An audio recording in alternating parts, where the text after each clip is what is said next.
கல்லூரி மாணவர்களுக்கு விலையில்லா மடிக்கணினி வழங்கும் திட்டத்திற்கு தொடர்பாக 3 நிறுவனங்களுக்கு பணி ஆணையானது வழங்கப்பட்டிருக்கிறது. இது தொடர்பான முழு விவரங்களோடு இணைகிறார் நமது செய்தியாளர் பாஸ்கர். வணக்கம் பாஸ்கர், எந்தெந்த நிறுவனங்களுக்கு வழங்கப்பட்டிருக்கின்றன முழு விவரங்கள்?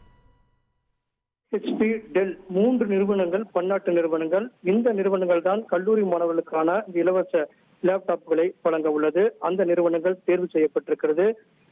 டெண்டர் இறுதி செய்யப்பட்டு தமிழக முதலமைச்சர் தொழில்நுட்பம் மற்றும் அந்த டிசைன் வடிவமைப்பு எல்லாம் முதலமைச்சர் முன்னிலையில் இறுதி செய்யப்பட்டிருக்கிறது.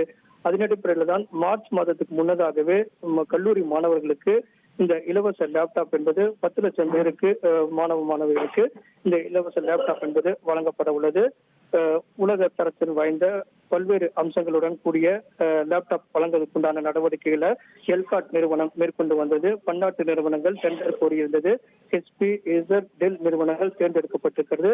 அந்த 3 நிறுவனங்களுக்கும் இந்த 10 லட்சம் மடிக்கணினிகளுக்கான ஒர்க்கார்டர் எனப்படக்கூடிய அந்த பணி ஆணைகளை பிரித்து கொடுத்திருக்கிறார்கள். அதன் அடிப்படையில் தான் மாணவர்களுக்கு இலவச லேப்டாப் என்பது மார்ச் மாதத்துக்கு முன்னதாகவே வழங்குவதற்குண்டான நடவடிக்கைகளை அடுத்த வாரம் துணை முதலமைச்சர் தலைமையில ஆலோசனை கூட்டம் என்பது ஏற்பாடு செய்யப்பட்டிருக்கிறது.